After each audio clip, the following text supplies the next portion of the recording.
आज की हिंदी स्टोरी पर निंदा का पाप। एक राजा के दरबार में ब्राह्मण भोज का आयोजन किया गया। 56 भोग महल के खुले आंगन में बनवाए गए।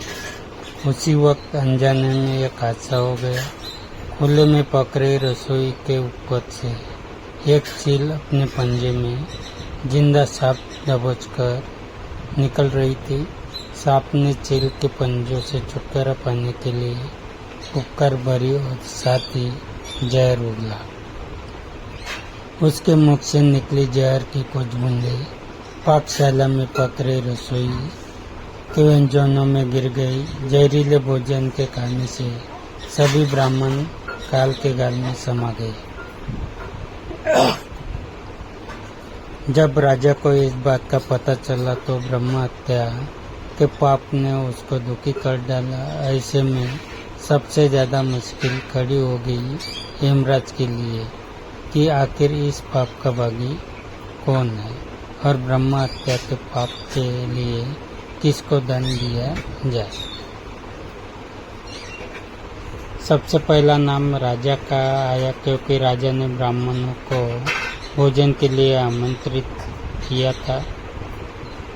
हेमराज के मन में दूसरा नाम आया रसोई का, जिसने ब्राह्मणों के लिए महाप्रसाद तैयार किया था।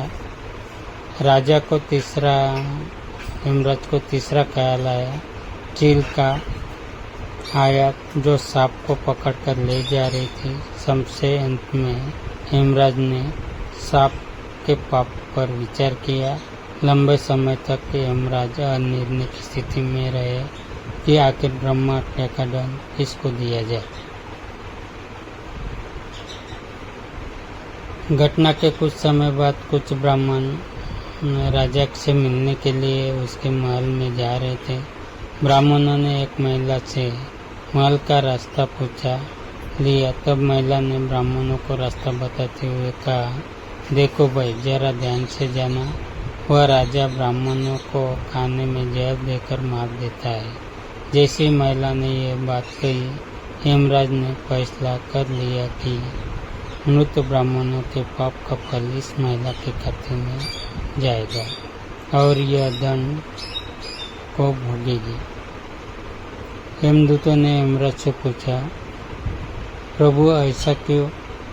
तब हेमराज ने कहा, जब कोई व्यक्ति पाप करता है तो उसको पाप करने में बड़ा आनंद आता है। ब्राह्मणों की मौत से न तो राजा को, न रसोई को, न चील को, न सांप को आनंद आया।